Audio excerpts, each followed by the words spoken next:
자, 대입 전략 대개 대학별 대입 전략 시리즈 5번째 시리즈가 되겠습니다. 유튜브 제 채널 5분 후 세상에서 만들어서 제공하고 있는 게 지금 대입 전략 대개라고 하는 시리즈입니다. 이 시리즈는 지금 겨울이니까 지금 녹화를 하고 있는 이때가 지금 수능 성적이 나올랑 말랑 하는 시기입니다. 고3들 같은 경우는 이제 그 1년 동안 준비했던 것의 거의 끝부분에 다다르고 있죠. 수능 성적이 나오면 보통 이게 이제 정시라고 하는 전형이죠. 정시 전형 같은 경우는 가군, 나군, 다군 그리고 이제 그 번외 경기가 있긴 하지만 기본적으로는 이제 가나다군 세 번 정도를 지원을 해서 마지막으로 이제 정시 전형을 끝마치게 됩니다.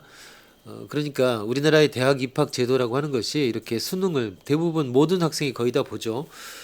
예전에는 수능을 보기 전에 수시에 이미 합격해버리고 하는 학생들 같은 경우는 수능 성적이 필요 없는 경우가 굉장히 많았는데 그게 굉장히 혼란스러워서 7, 8년 전에 이제 그런 제도가 많이 없어지고 수시하고 정시라고 하는 큰 두 개의 전형으로 이제 나뉘게 됐죠. 그래서 이번에 이제 수능을 본 학생들 같은 경우는 수능 성적이 나오고 그리고 그 수능 성적을 가지고서 가나다군에다 지원을 해서 마지막으로 이제 그 가고 싶은 대학에 지원해서 합격 불합격을 가늠하게 됩니다. 그리고 이제 나머지가 있다면은 이제 수시 전형이 있습니다. 수시 전형은 이미 지난 9월경에 이미 다 원서 접수를 해서 얼마 전까지 이제 논술 시험까지 거의 대부분 맞춘 상황입니다. 그리고 보통 이제 점수가 수능 점수가 나오기 전후해서 수시 전형도 대충 이제 전부 다 합격 불합격을 가름하게 되죠. 그리고 수시에 합격하면 정시는 지원을 할 수 없기 때문에 이거 명확하게 해야 됩니다. 매년 꼭 그 이중으로 합격한 학생들이 있는데 이 경우 같은 경우는 두 개 다 무효가 돼 버리게 됩니다. 그리고 그거를 뭐 혹시라도 저 대학이 많으니까 모를까 보다 생각하는데 우리나라가 어떤 사회입니까? 지금 다 전산화돼 있어가지고 다 밝혀집니다. 바보같이 꼭 그런 학생들이 있습니다. 그러니까 지원하지 말라는 거 지원하지 말아야 됩니다. 대학마다 수시 같은 경우도 복수 지원을 못하게 되는 데도 있죠. 이런 데도 역시 마찬가지로 다 걸러집니다. 그리고 또 하나 수시 때 자기소개서가 1년에 몇천 건씩 그 표절 검사에 또 걸립니다.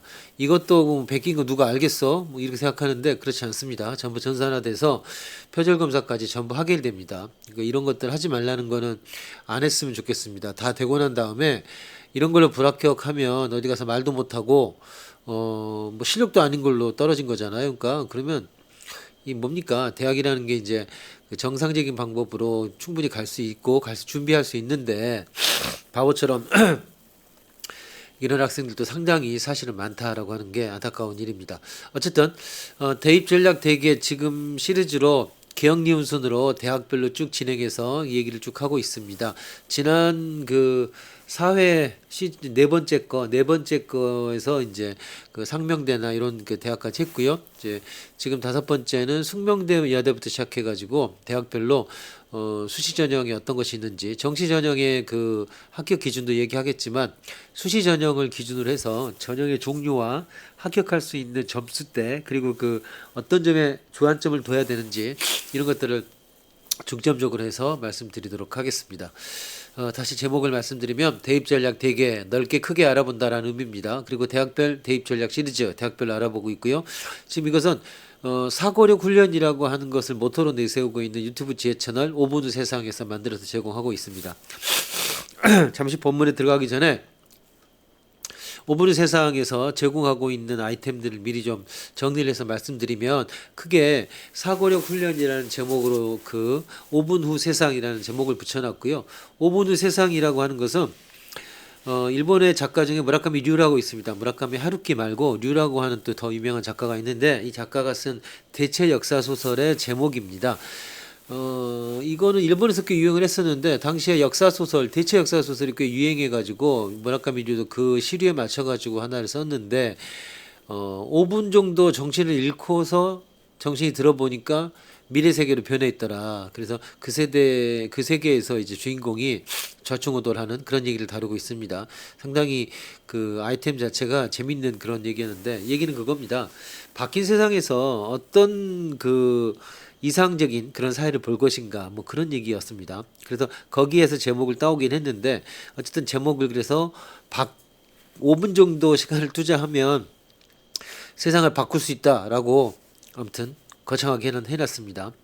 그래서 이 시리즈 같은 경우는 5분 정도 안팎되는 그런 동영상을 사고력 훈련을 할 수 있는 거 위주로 이렇게 만들었는데 제 경험상 컨설팅이나 그다음에 논술이나 이런 수업을 해보면 학습의 궁극적인 목표라고 하는 것이 사고력을 향상하는 겁니다. 그 방법 중에 여러 가지가 있겠지만 제 생각에는 나이를 먹는 것도 중요한 방법 중에 하나고 국영수를 공부하는 것도 중요한 방법 중에 하나입니다. 근데 사고력 자체를 공부하는 것도 역시 더 좋은 사고력을 증진시킬 수 있는 방법입니다. 그런데 여러 설명회나 기타 등등에서 사고력을 키워야 한다. 특히나 현대사회 같이 이렇게 기술이 발전하고 뭐 4차 산업혁명이나 이런 것들을 통해 가지고 창의융합형 인재를 기른다라든가 이런 목표들을 굉장히 많이 제시합니다. 그리고 그 어떤 그 박제화돼 있는 석화돼 있는 이런 지식으로는 미래 사회에서 문제 해결이라든가 창의적인 사고를 만들어가기가 어렵다. 이렇게 판정을 하지만 현실적으로 보면 그럼 창의 사고가 뭐냐라고 물어보면 잘 대답을 못 합니다. 사고력이라고 하는 것을 분류를 하면 분류표를 그림을 보면 맨 왼쪽에 암기라고 하는 게 있죠. 그러니까 예전에 그 학력고사 세대들이 잘하던 거 달달달 외우는 것을 암기라고 한다면 그 옆으로 해가지고 이해력이 있죠. 이해력. 그리고 이제 그 다음에 가장 이제 그 사고력 중에 단위가 높은 것 중에 하나가 이해력, 분석력 이런 것들이 있습니다. 그 다음에 이제 이런 걸 종합해내는 능력, 종합적 사고라고 하는 것이 사고력의 상층부에 있죠. 그리고 그 위에 하나가 더 있습니다. 뭡니까? 그게 이제 창의력이라고 하는 거예요. 창의력. 근데 다른 사고 같은 경우는 대부분의 경우에 이제 수직적 사고입니다. 점점 깊이 들어가는 사고인데 이 창의력이라고 하는 사고력은 깊이 들어가는 것이 아니고 수평적 사고입니다. 넓게 퍼져 있는 사고고 그 다음에 우리가 문과나 이과나 그 다음에 여러 가지 과목으로 이렇게 나누는 여러 가지 각각의 사고력들을 건너뛰고 넘나드는 다시 말하면은 영역을 넘나드는 영역 전이적 사고라고 하는 것이 창의력이라고 하는 거죠. 그래서 그 창의력이 사고력의 최고봉이라고 하는데 이런 사고력을 늘리는 것이 바로 창의력을 늘리는 것이 현대사회에서 가장 중요하다라고 이야기합니다. 근데 그런 걸 어떻게 배울 것이냐? 제일 좋은 방법 중에 하나가 수학이긴 하죠. 근데 수학은 너무 추상적인 언어여가지고 포기하는 학생들이 굉장히 많더라는 겁니다. 그리고 이제 다른 과목도 마찬가지지만 여러 가지 그 학습에 관해서는 모토들이 있습니다. 기본적으로 네이티브 스피커나 외국에 갔다 오지 않은 학생들 같은 경우에는 생각을 외국어로 하는 것이 아니라 우리말로 합니다. 그러니까 국어를 잘하는 학생이 결국 사고력이 좋고 영어 성적이 국어 성적을 넘어가지는 못합니다. 다시 말해서 독해력이나 사고력이라고 하는 것이 사고력의 우선적인 조건입니다. 그럼에도 불구하고 국영수만으로는 틀에 갇혀 있기 때문에 이런 사고력을 익히는 데는 어느 정도 좀 장벽이 좀 있더라라는 겁니다. 그래서 더 좋은 방법은 직접적으로 사고력을 공부하는 것입니다. 이제 그런 내용을 제공하는 것이 5분 후의 세계에서 바라는 목표고요. 그리고 그러기 위해서 사고력에 관련된 것들을 크게 한 4가지 영역으로 나누고 이거를 5분 안팎의 동영상으로 만들어서 처음에 그 각각의 동영상의 구조를 보면 먼저 설정을 보여주죠. 지금 무슨 얘기를 할 거다. 예를 들면 인간은 호모사피엔스라고 그러는데 호모사피엔스라고 하는 말은 다른 어떤 능력보다도 인간의 사고력이라고 하는 것에 중심을 두고 인간을 분류한 그런 학명이다. 그러면 인간의 사고력이라고 하는 것이 어떤 성격을 갖고 있느냐. 그리고 나서 문제를 하나 냅니다. 이 문제는 인간의 사고력의 특징이기도 하고 또 어떤 경우에는 인간의 사고력의 약점이기도 한 것들에 대한 문제를 낸 다음에 그러니까 이런 문제들은 본문에 나오지만 퍼즐이라든가 딜레마, 패러독스인 경우가 많습니다. 이런 것들이 사고력의 한 극단을 보여주기 때문에 이런 요소들을 활용해서 문제를 내고 이 문제에 대해서 풀이 과정 그리고 어떤 생각을 해볼 수 있는 것인지 그리고 현실에서는 이런 것들이 어떻게 적용되고 어떤 문제점을 지적하고 있으며 또 앞으로 어떻게 쓰일 것인가 그리고 또 어떤 점까지만 문제가 풀려 있고 아직 어떤 것은 문제가 풀려 있지 않다라든가 이런 자세한 얘기들을 정리해 놨습니다. 이걸 한 덩어리로 해서 하나의 동영상을 구성했고요. 앞으로 이런 것들을 소영역 한 4가지 영역에 각각의 한 100여 개씩 최소한 400여 개 정도를 그러면 하루에 하나씩 한다고 해도 1년 정도가 양이 되는 거 아닙니까? 그러면 하루에 하나에 하나씩 그래서 5분의 세상은 1일 1제 정도로 해서 여러분들한테 사고력을 훈련할 수 있는 그런 소스를 제공하도록 하겠다라는 겁니다. 그리고 그 4가지 정도로 그래서 영역을 분류했는데요. 첫 번째가 뭐냐면은 여기 자료에서는 포스트 코로나 시대를 준비하는 생각 하나 해가지고 첫 번째를 제목을 나와 우리를 돌아보는 100가지 사고력 질문이라고 제목을 달아놨습니다. 말 그대로 100가지 사고력 질문에 관한 거고요. 소주제를 보면 트럼들 원숭이를 위한 논리, 자기 정체성, 인간 마음, 기계 마음, 그리고 진화 이런 제목이 제목으로 나뉠 수 있습니다. 그리고 두 번째는 뉴노멀을 향한 길을 찾는 100가지 논리력 질문, 논리학 내지는 논리적 사고에 더 중심을 두고 분류를 해놓은 그런 영역입니다. 여기는 소주제가 논리와 여행하는 법, 논리라는 지름길, 휴리스틱스와 오류 요 세 가지가 되겠습니다. 그리고 세 번째 덩어리는 4차 산업혁명 AI 시대를 준비하는 100가지 윤리적 질문. 요게 이제 요즘 세대에서는 좀 뭐라고 할까 다른 거에 비해서 좀 더 인기가 있는 그리고 학생들이나 많은 사람들이 관심 있는 부분이 되겠습니다. 그래서 소제목이 윤리의 문제, 생명 그리고 로봇, 그리고 아홉 번째가 공정한 분배의 문제까지 다루고 있습니다. 그리고 네 번째 큰 덩어리를 저는 수학과 과학을 재활용하기 위한 100가지 돌파구 이런 제목을 붙여놨습니다. 그리고 여기에 소주제는 소리적 사고, 확률과 집합, 과학적 사고 이렇게 해서 소주제로서는 12개 그리고 큰 카테고리로는 4개 정도 카테고리로 나눠가지고 5분 후의 세상이라고 하는 동영상을 분류했고 이것을 각각을 5분에서 10분짜리 정도의 동영상으로 타이트하게 아주 내용을 꽉꽉 채워서 그러니까 한 번 들어서 쉽지 않습니다. 그래서 유튜브에서 5분 후 세상을 치셔서 저희 사이트를 구독해 주시고 당연히 좋을 거니까 좋아요 그 다음에 알람 설정을 해주시면 매일 거의 하루에 하나씩 훈련할 수 있는 재료를 보내드리겠습니다. 그래서 어렵다고 그냥 지나치면 안 됩니다. 왜 사고력이 당연히 어려울 수밖에 없죠. 그리고 쉬운 부분 내지 뭐 그런 것도 있을 겁니다. 하지만 여러 번 더 생각해보고 제가 하지 못했던 제가 제시한 것보다 더 좋은 답이 있거나 생각하지 못했던 것들이 있다면 그런 것도 남겨주시면 고맙겠습니다. 그리고 이런 것들을 통해서 머리를 굴리는 것, 뭐 간단하게 말해서 시쳇말로 짱구를 굴려봐야 됩니다. 달달달 외우는 것이 아니라 조금 난이도가 있는 걸 가지고서 자꾸 생각하는 훈련들 이런 것들을 해야 사고력이 길러집니다. 국영수 공부하는 것보다 훨씬 더 어떻게 보면 중요한 것이 바로 사고력 훈련이라고 할 수 있습니다. 그런 것들을 계속해서 제공해 드리겠다고 약속드리고요. 저희 5분 후 세상에서 제공하고 있는 대입 전략 대개 대학별로 얘기하는 대입 전략 시리즈 다섯 번째 시간을 시작하겠습니다. 오늘 이 시간에는 자 숙명여대부터 시작해서 구체적인 내용들을 가지고서 각 대학별로 어떤 전형들이 있으면 어떻게 준비하는 게 좋을 것인지 그리고 실제로 합격한 학생들은 어떤 성적을 가지고 있었는지까지 자세하게 들려드림으로써 특히나 이제 그 예비 고1, 예비 고2, 예비 고3 시간이 좀 있는 학생들 같은 경우는 길게 보고 성실하게 학생부를 어떻게 준비할 것인지 방향을 어떻게 잡아가는 것이 좋을 것인지 이런 문제를 차분하게 생각해 볼 수 있는 그런 이런 기준점들을 제공해 드리도록 하겠습니다. 자, 숙명여대부터 시작하도록 하겠습니다.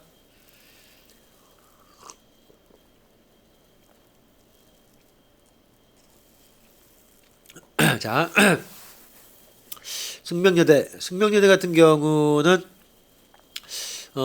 여자대학임에도 불구하고 이과를 강화하고 그다음에 과학이라든가 이런 것들을 굉장히 뭐랄까 선도적으로 좀 많이 학과도 새로 만들기도 하고 그다음에 이렇게 많이 분류하고 현대적인 좀 더 시류에 영합하는 시류에 따르는 그런 제목들을 많이 붙여놓은 과들을 많이 보여주고 있습니다. 특히나 숙명과학 리더 학생부 종합 전형이죠. 그런 과 같은 경우에는 그래서 꽤나 다른 여대하고 다르게 좀 이렇게 이과 쪽에 관심을 좀 받고 있는 그래서 성적도 상당히 올라간 편인 것 같아요.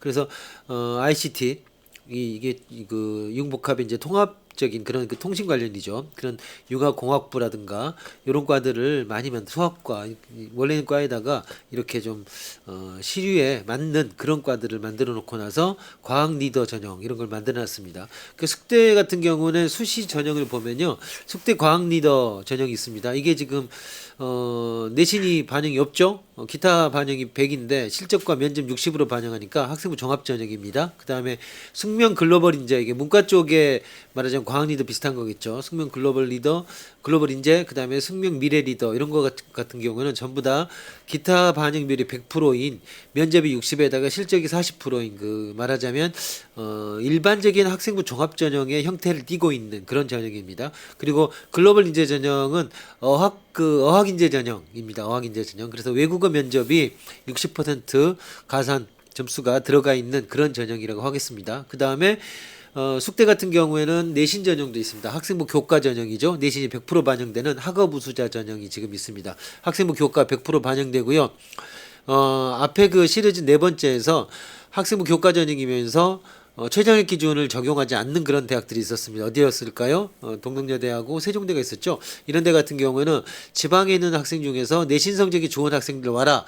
거기다가 수능 성적을 가미를 해서 최저학력 기준이라고 하는 안전장치까지 만들어 없애버렸으니까 마음 편하게 와라라고 하는데 그런 전형이 있었다면은 숙대 같은 경우는 여자대학교 중에서는 그래도 뭐 이대다음 두 번째 아닙니까? 그래서 학업 우수자 내신 전형임에도 불구하고 최저학력 기준이라고 하는 걸 걸어놨습니다. 그렇게 높진 않지만 이게 분명히 최저학력 기준이 어떤 그 장벽이 되기도 합니다. 지방 학생들 같은 경우는 내가 최저학력 기준을 모의고사를 맞출 수 있는지 없는지 이것부터 확인하고 숙대를 목표로 한다면 거기에 맞춰서 모의고사 성적도 좀 향상시키는 것 이것도 전략 중에 하나에 포함시켜야 될 것입니다.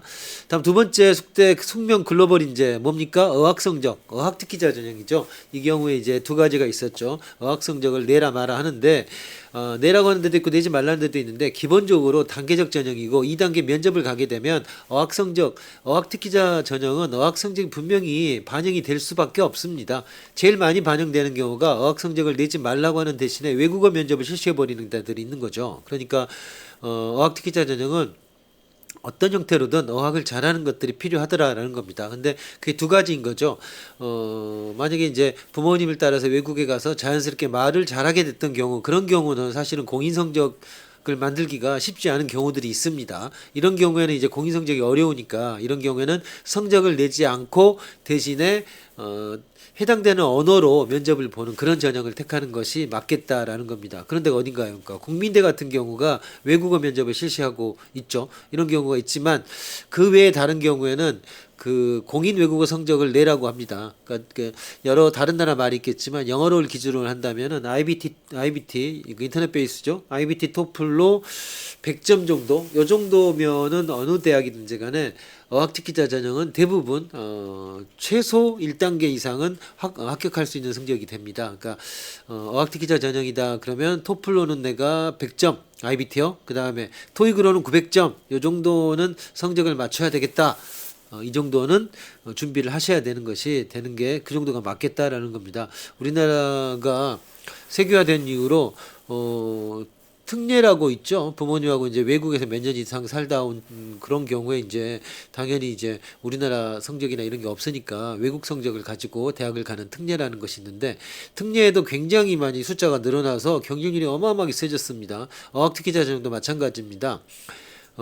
이 조그만 나라에서 외국에서 공부하고 돌아온 학생들이 굉장히 많기 때문에 어설프게 대충 해가지고 내가 이 정도면 뭐 갈 수 있겠다 그러다가 굉장히 큰 낭패를 봅니다. 웬만한 외국 학생들보다 더 잘하는 학생들이 굉장히 많기 때문에 어학특기자 전형 같은 경우에는 여러 번 말하지만 2학년 올라가기 전까지 고등학교 1학년 겨울방학 때까지는 이 전형을 내가 해볼 건지 말 건지 확실하게 해야 된다라는 겁니다. 그리고 이 전형에 지원을 해야 되겠다. 그러면 말씀드린 것처럼 외국어 성적에 공인 외국어 성적도 따놔야 되고 학생부에는 못 적습니다. 이게 여러 가지 제약 조건이 생겨서 학생부에 적지 말라고 하지만 특기자 전형을 볼 거니까 약간 다릅니다. 그러니까 공인 외국어 성적 정도는 기본적으로 방금 말씀드린 그 기준에 맞춰서 준비를 해둬야 되겠다라고 생각하셔야 됩니다. 그렇지 않으면 낭패를 본다 이런 얘기입니다. 자, 숙명여대의 그 글로벌 리더, 글로벌 인재 전형에 대해서 말씀드렸습니다. 그 다음에요. 자, 숙대도 지금 말한 대로 학종 전형이 있다고 그랬죠. 학종 전형에 어느 정도면 갈 수 있느냐. 그 예를 들어 합격한 학생들의 예를 보여드리고 있습니다. 이 학생 같은 경우 내신 1.8에다가 봉사 시간 242시간. 그 다음에 수능 성적을 보니까 1323. 이 정도면은 뭐죠 이거? 수능을 보고도 합격할 수 있는 성적입니다. 그러고 보니까 이 친구는 시립대도 논술 예비 2번이라고 봅니다. 그럼 이 정도면 시립대 논술 예비 2번 정도면은 충분히 예비 번호이긴 하지만 2차로 바로 예비 2번이니까 저 정도면 합격을 했을 겁니다. 그러니까 숙대에 지금 글로벌 전형 같은 경우에는 합격할 수 있는 성적이었고 서울시립대도 합격했고 그 다음에 수능 성적도 지금 3등급이 2개고 1등급 하나 2등급이니까 이게 그러니까 평균 한 2등급 정도 되는데 그러면 인서울권에 들어가는 성적입니다. 그러니까 이 친구 같은 경우는 좀 억울한 게 있습니다. 왜냐하면 내신도 좋지 수능도 좋지 봉사시간 242시간 60시간이 기준인데 6, 4, 24 6배 4배를 했습니다. 그러니까 이 친구는 굉장히 학교 생활 충실하게 하고 그런 친구들 있지 않습니까? 그러니까 저 점수가 조금만 떨어도 막 발발 떠는 이런 친구였던 것 같아요. 성실한 학생인데 좀 안타깝기도 합니다. 뭐냐면 집중을 못했다는 거죠. 그러니까 내신도 좋고 학생부도 좋고 봉사 시간도 많고 자동봉진 창체도 많이 있고 수능도 좋고 근데 이게 최상위권은 아니다라는 겁니다. 그러니까 시립대나 숙대 글로벌 이제 이런 정도는 합격을 했지만 좀 이 친구가 한쪽을 몰아서 했으면은 위험성도 있었겠지만 좀 더 한 등급 정도 높은 학교를 갈 수 있을 만한 그런 성적이 아니었나 싶습니다. 그다음 이 다음 밑에 친구는 내신 3등급에다가 논술루수로 합격했네요. 이 친구는 이제 논술루수니까 특별히 한 종목을 잘한 거죠. 그러니까 학종이 아니었고요. 그다음에 학종 성적을 하나 찾아볼까요? 농어촌 전형의 학종 전형 이 친구는 내신에 3.6등 6등급인데 너봇 경연대회라든가 이런 것들이 있었죠. 이 큰 성적이 하나 있네요. 그다음 소비자경제학과 학종 이 학생 같은 경우는 봉사시간 120시간 뭐 나무럽지 않게 한 거죠. 그 다음에 적혀 있는 걸 보니까 학생부도 상당히 충실하죠. 대신에 이 친구는 수능 성적이 썩 좋지 않았습니다. 그죠? 5, 3, 4니까 수능 성적이었다면은 숙명여대를 합격하지 못했을 겁니다. 그러니까 이 친구는 어떻게 보면 방향을 잘 잡아서 수시에 학종으로 오히려 이 숙대 소비자 경제를 합격한 거는 잘한 선택이다. 이렇게 판단할 수 있겠습니다. 그다음 미디어 학부 센 과죠. 여성분들이 이제 좋아하는 과 중에 하나긴 하죠. 미디어 학부 이런 데가 이제 그 옛날로 말하면은 그 신방과니까 내신 1.6에다가 꽤 있지 않습니까? 이것도 이제 UCC라든가 미디어에 관련된 요런 그 학과 그 학교 활동들을 좀 한 거 보니까 방향을 잡아서 준비한 것 같아요. 이 친구도 좀 그러니까 쓸만한 아주 어떻게 보면 자기 하고 싶은 걸 좀 찾아가지 않았나 이렇게 판단할 수 있겠습니다. 그다음 행정학과 뭐 443에다가 이 친구 내신이 강점이 있었네요. 자, 이렇게 합격한 학생들의 내용을 좀 들여다 보십시오. 그러면 내가 고등학교 3학년 동안 어떤 방향으로 준비를 해서 어떻게 보면 이제 제가 그냥 날라리 같이 놀다가 대학 가라가 아니라 자기 하고 싶은 걸 방향을 잡아서 한다면 훨씬 더 학교 생활도 성실하고 그다음에 더 의미 있게 공부가 인생이 전부 아니니까 맨날 앉아가지고 공부하고 학원 가서 뭐 10시까지 뭐 하는데 더 하고 일요일도 없이 물론 그렇게 하는 것도 뭐 방법일 수도 있겠습니다만 자기 하고 싶은 일을 하고 그 다음에 조금 여유를 갖는다면 지금 시대가 공부만 잘하는 걸 원하지는 많은 그것만은 아니지 않습니까? 그러니까 좀 방향을 정해서 한다면은 오히려 내가 더 성실하게 준비할 수 있는 그런 기회가 만들어지지 않을까 이런 생각이 듭니다. 자, 예가 많이 있습니다. 예를 많이 들여다 보시고요. 다음 숙명여대 숙명 미래리더 이거 학종 전형입니다. 학종 전형 그러니까 제목이 미래리더 그러니까 학종 전형이고요. 여기 보면 문과 중심으로 돼 있죠. 그다음에 이제 의료학과 이런 데는 문이과들의 양양 같이 올 수 있는 데들이죠. 그다음에 내신 기준으로 볼 때 2점대 중반 정도로 점수대가 형성돼 있습니다. 자, 이게 기본적인 학종 전형이니까요. 여기 합격한 학생 여기 면접 내용들이 많이 나오고 있습니다. 학업 우수사 이런 전형은 뭐 수천 번 얘기합니다만 학생부 교과 전형이죠. 그러니까 학종 전형보다는 내신 기준이 좀 높게 잡혀 있습니다. 그리고 문과이과 다 1점대 후반 정도. 보통 내신 학생부 교과 전형 같은 경우는 1점대 후반, 1.9, 2.0 요 정도. 그 다음에 서울에 좀 그 이 숙대 말고 숙대 조금 이제 공학으로 해서 보통 인서울에 15개 정도 대학 된다 그러면은 학생부 교과 전형이 합격선이 1.7, 1.8 정도 됩니다. 근데 숙대는 지금 1.9에서 2점대 초반 정도까지 이 정도로 형성되는 걸로 볼 수 있습니다. 이거는 뭐 빼도 박도 못 합니다. 왜냐면 내신 성적 외에는 별로 그 접니까 내신 성적이 100이니까 다른 요소가 가미될 게 없습니다. 그러니까 내신 성적이 좋은 것만이 여기를 합격할 수 있는 방법일 수밖에 없습니다. 숙대 전형 수시 전형을 간략해서 볼까요? 보면 자 숙명 과학 리더, 숙명 글로벌 인재, 어학특기자 전형이었고요. 숙명 미래 인재, 과학 리더는 이과, 숙명 미래 리더는 문과. 예, 학생부 종합 전형이라고 할 수 있었죠. 그 다음에 학업 우수자, 이건 문이과 통틀어서 같이 있는 학생부 교과 전형이죠. 이 경우 최장력 기준이 붙어 있습니다. 앞에 설명드렸습니다. 최장력 기준이 있는 경우 어떻게 해야 된다고요? 자, 이 경우에는 최장력 기준이라고 하는 것이 그렇게 높진 않지만 나중에 수능을 보고 나서 다 합격했는데 최장력 기준에서 떨어지는 학생이 의외로 많습니다. 그래서 이것도 내 모의고사 성적을 가지고서 미리미리 점검해 둘 필요가 있겠다라는 겁니다. 그 다음 숭실대로 넘어가겠습니다. 숭실대는 뭐 SSU 미래인재 뭐 이렇게 제목을 붙여놨습니다. 뭐 미래인재라고 되어 있는 거 보니까 당연히 학종이죠. 기타가 100% 반영이 되고 실적이 70에 면접이 30, 보통 6대4 정도나 5대5 정도인데 실적이 70인 거 보니까 실적을 훨씬 더 많이 반영하는 대학이라고 볼 수 있습니다. 숭실대 같은 경우가 저쪽에 그 어디죠? 저 서울 저쪽에 있죠. 흑석동 거기에 넘어가는 데 있나요? 그래서 일단 뭐 대학 자체도 서울 안에 있고 해서 최근 들어서 꽤 많이 좀 학교 레벨이 올라갔다고 해야 될까요? 특히 공대나 이런 쪽. 그다음에 저는 별로 안 좋아합니다만은 뭐 대학 4년제 과정 말고 그다음에 무슨 뭐 전산 계산해 가지고 무슨 뭐 그런 것들을 굉장히 많이 선전해서 모으더라고요. 그건 좀 마음에 별로 안 들더라고요. 하지만 어쨌든 숭실대가 그전에 숭전대였죠. 이름 바꾸고 나서 조금 세탁을 해야 될까요? 좀 올라가긴 했습니다. 학종 전형 2점대 후반 정도로 형성돼 있습니다. 자, 그리고 내려가 볼까요? 숭실대를 합격한 학생들의 스펙은 어떤 것이 있는지 자, 준비된 것이 있으면 보도록 하겠습니다.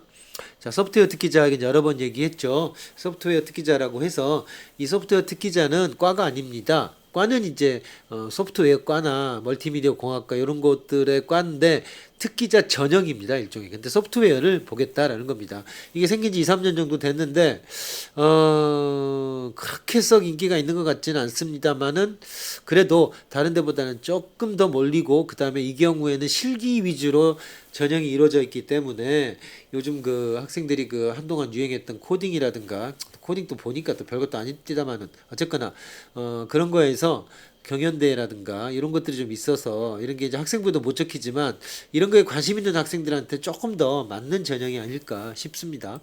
자, 숭실대 전형을 간략해 보면요.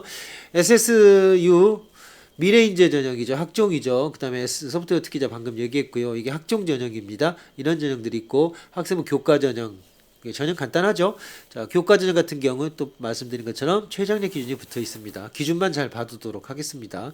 숭실대 학생부 교과 전형입니다.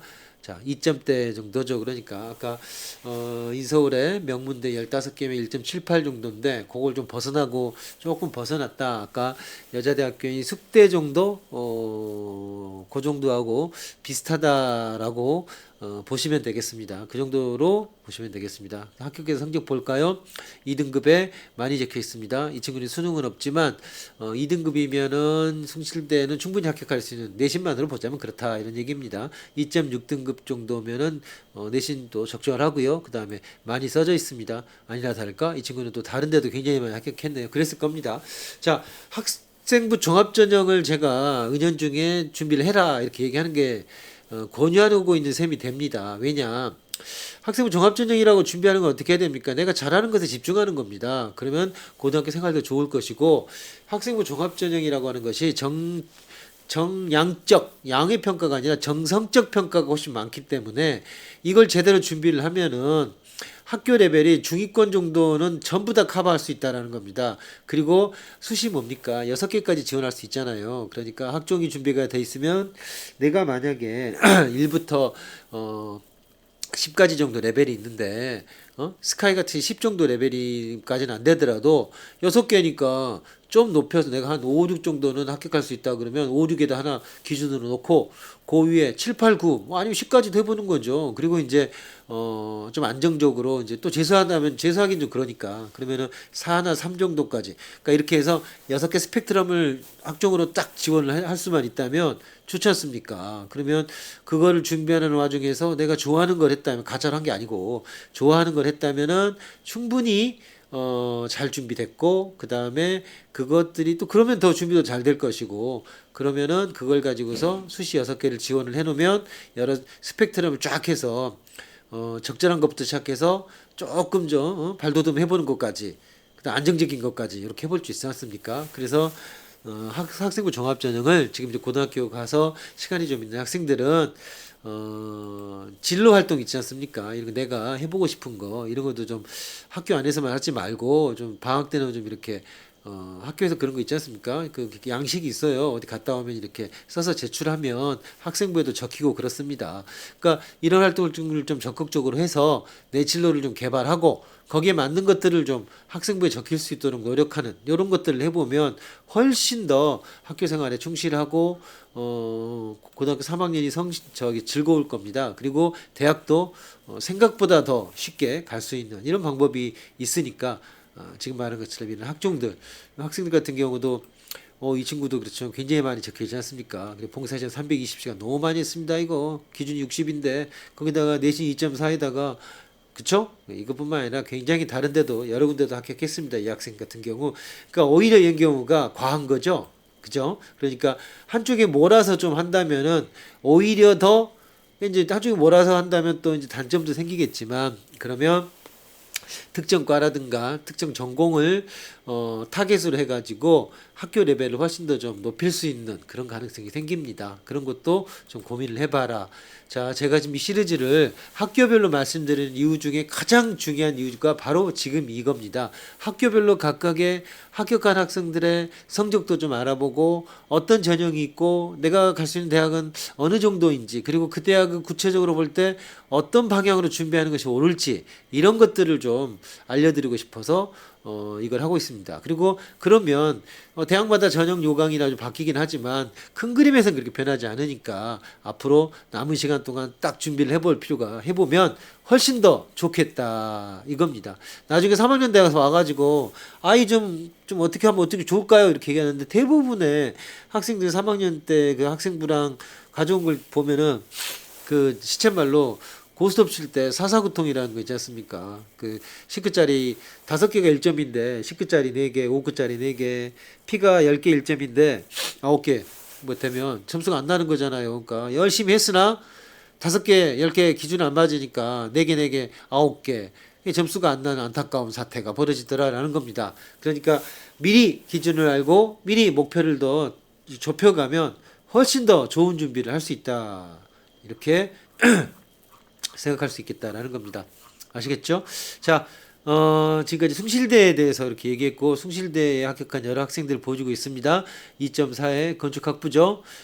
학생부 수자 교과전형 내신 2.4로 갔습니다. 이 친구는 요건 별로 못 써먹은 셈이 되는 거죠. 교과전형을 갔으니까 2.4 정도면은 뭐 그쵸? 갈 수 있을 만하지 않았나 싶습니다. 예, 학종 전형에서 이 친구는 내신이 좀 나빠도 되는 거 있죠. 왜냐면 여기 적힌 거 보니까 상당히 좀 구체적인 것들을 좀 했습니다. 이 친구는 내신이 좀 낮았어도 합격했을 거다. 좀 남았다. 이렇게 볼 수 있습니다. 아주대 볼까요? 아주대, 인하대, 광운대 이런 데들이 이제 문과보다는 이과가 좀 더 좀 인정을 받는 그런 대학이라고 할 수 있겠습니다. 그래서 아주대 같은 경우는 이제 여기 보면 아주 에이스 이것도 학종 전형이죠. 3점대까지는 안 가고 그렇게 구성이 되어 있습니다. 그리고 이과 같은 경우도 그렇게 차이가 안 납니다. 그러니까 공대나 이런 데가 상대적으로 조금 더 인정을 받는 그런 대학이라고 할 수 있겠습니다. 아주이나 광운이 이제 그런 대학들이라고 보통들 얘기를 하고 있죠. 자, 그 다음에 학종이나 이런 것들을 합격한 성적들 볼까요? 1.9 좋죠?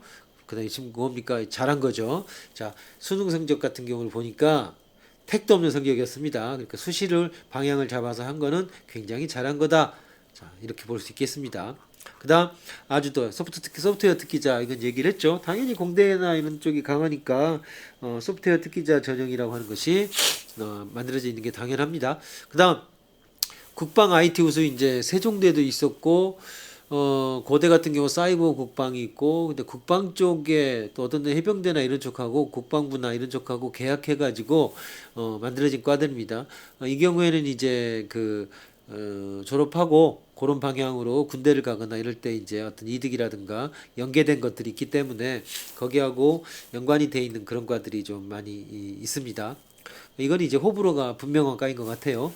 아주대를 봅시다. 아주 에이스 소프트웨어 국방 자기 추천 이런 게 학종 전형이고요. 그 다음에 다른 전형 같은 경우가 학생부 전형들이 학생부 교과 전형들이 좀 있습니다. 그죠?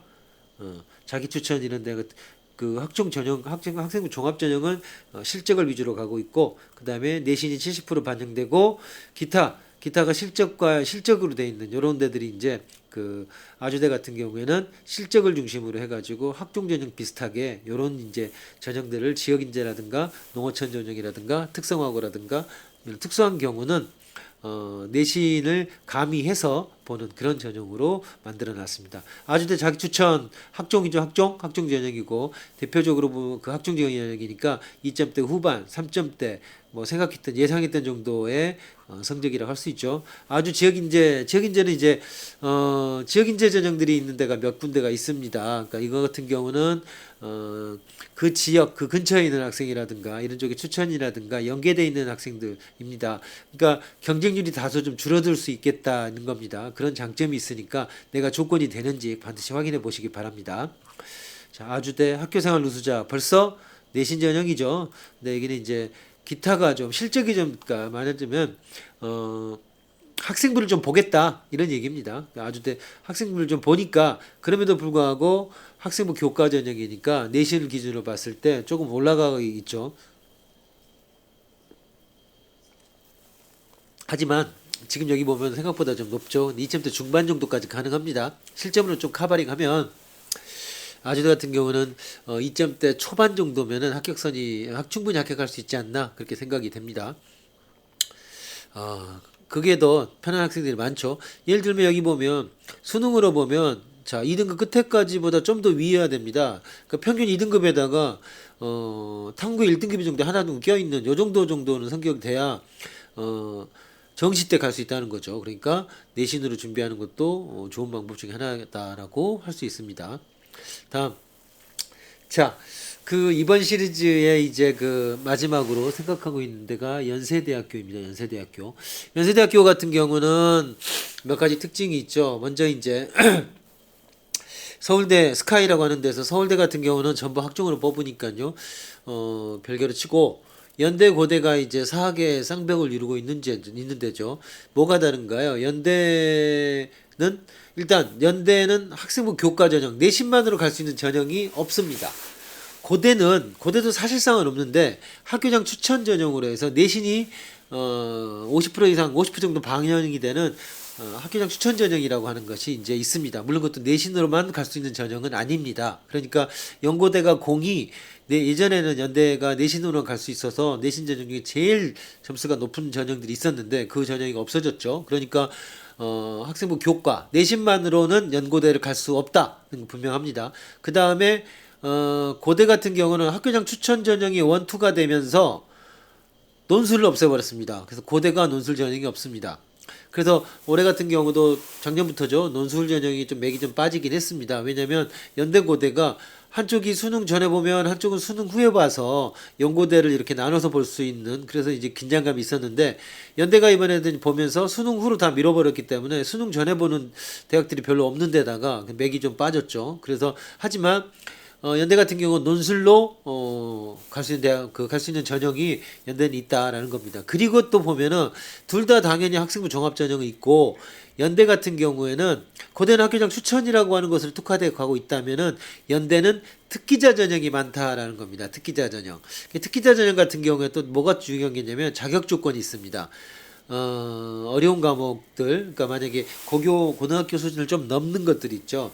이런 특수한 과목들을 수강하거나 이런 걸 조건으로 제시했는데 또 그것도 연대 같은 경우 한 2년 전부터 슬그머니 입시호강에서 그런 자격 조건을 빼버렸습니다. 그러니까 시체말로 말하면 기나 소나 일단 지원을 해볼 수는 있습니다. 자격 조건이 없어졌으니까요. 그러나 자격 조건이 없어졌다고 해갖고 자격이 안 되는 학생이 될 수는 없을 겁니다. 그러니까 특기자 전형 같은 경우에는 오히려 입시 요강을 잘 들여다보고요. 이 특기자 전형 같은 경우에는 연대 같은 경우에는 학교에서 발표하는 그 뭡니까 사교육 연계 뭐 이런 거 발표하는 거 있죠. 자기네가 발표한 치렀던 면접이나 논술 문제를 정리해서 책자로 내는 거 있습니다.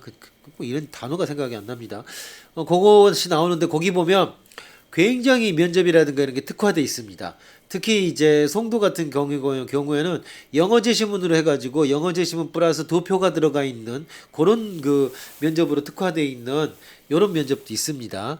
그러니까 연대 같은 경우는 특기자 전형인 만큼 특기자 전형이 뭡니까? 특기 학생을 뽑으려고 하니까 자격 요건이라든가 면접이라든가 이런 게 굉장히 스페시픽하게 만들어져 있다라는 겁니다. 그래서 그런 것들을 들어가서 보고서 내가 과연 준비할 수 있는지 이런 자격 조건을 따져보는 것이 중요하겠다라는 겁니다.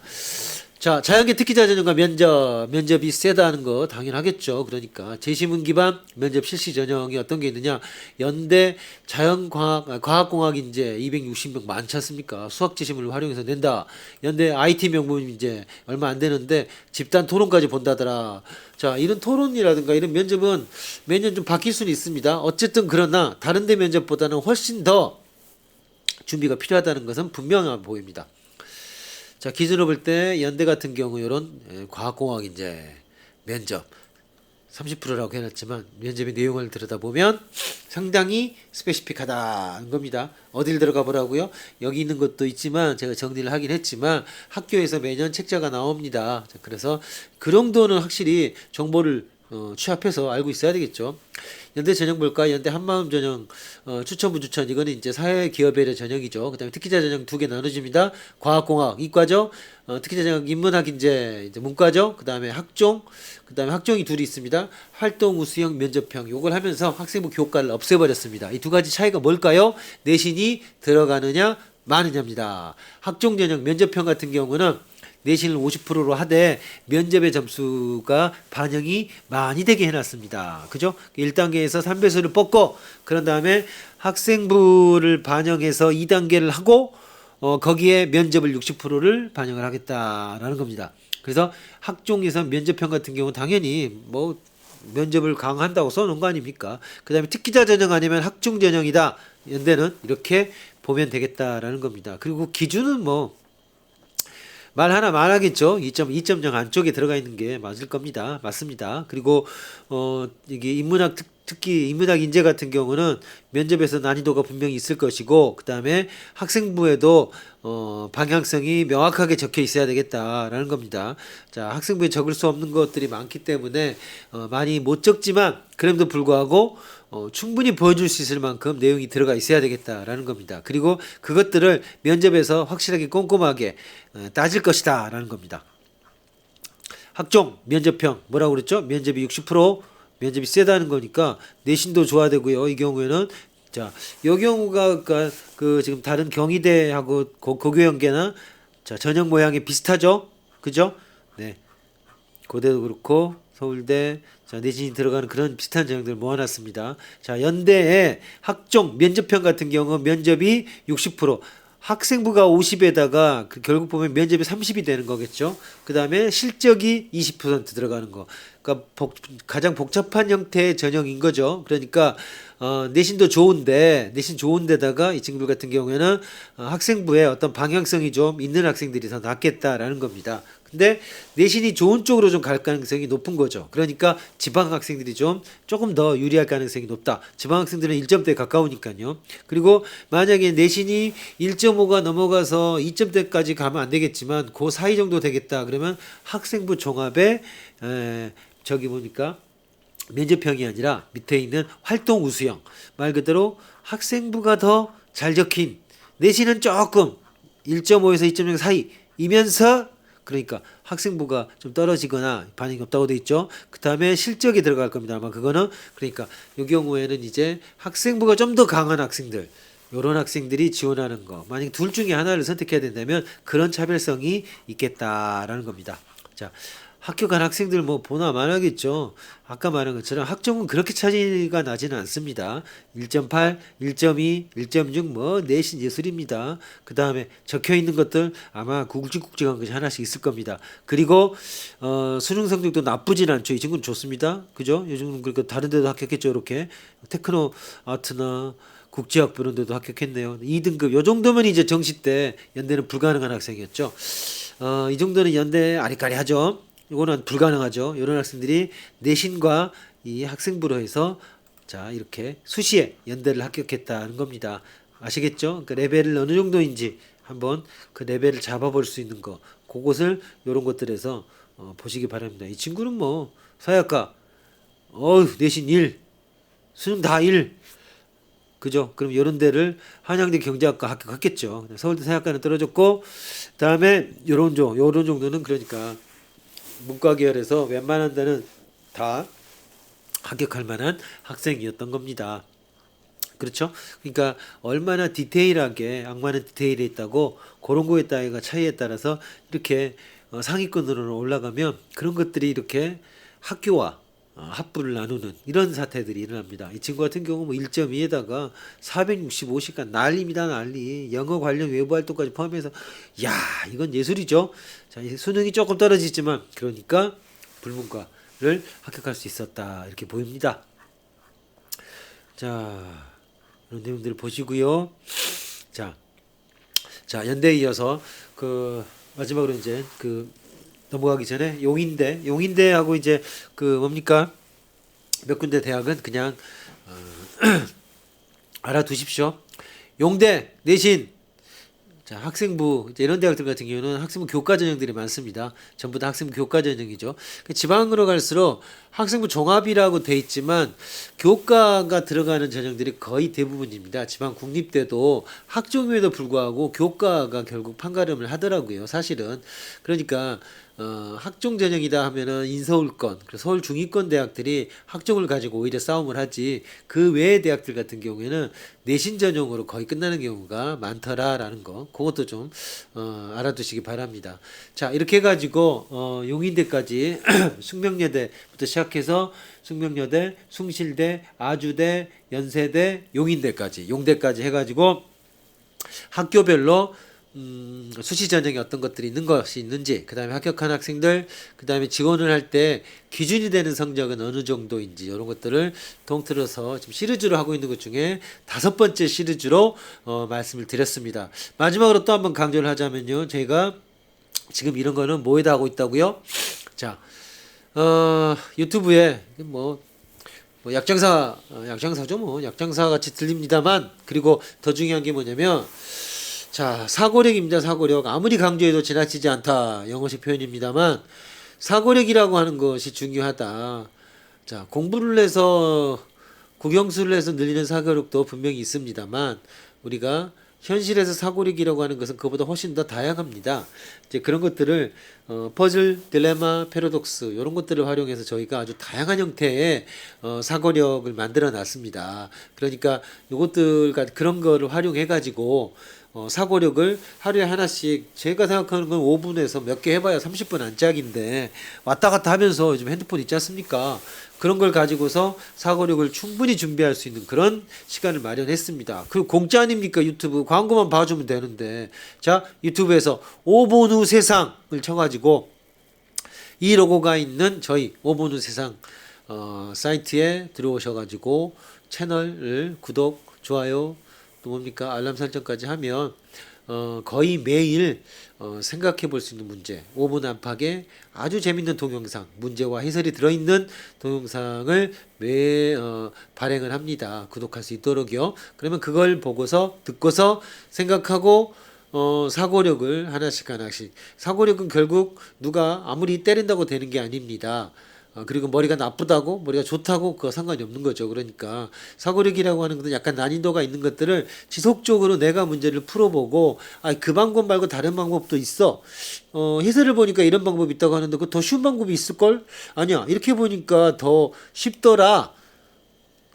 아니면 더 나아가서 철학적으로 에이씨 뭐 이런 문제 필요 없어 라든가 아니면은 내가 더 어려운 문제 만들 수 있어 뭐 이런 거 있지 않습니까? 이런 거를 이런 머릿속으로 내가 사고의 훈련을 함으로써 사고리 기록이라는 것이 훨씬 더 빨리 늘어나고 그럼으로써 반대로 거꾸로 돌아가면은 국영수나 사탕과탕 같은 이런 과목에 대한 학습 능력도 상당히 빠르게 올라갈 수가 있더라라는 겁니다.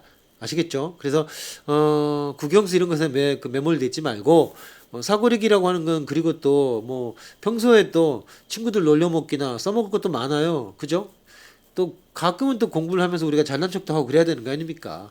그래서 그런 거 용도로도 충분히 쓸 수 있기 때문에 5분의 세상 이런 데 들어와서 좀 공부 좀 해라라는 겁니다. 그리고 이제 이런 것들이 어디다 쓰일 거냐. 오히려 지금 우리가 팬데믹이라고 하는 포스트 코로나라고 하는 어려운 것들을 많이 맞이하고 있습니다.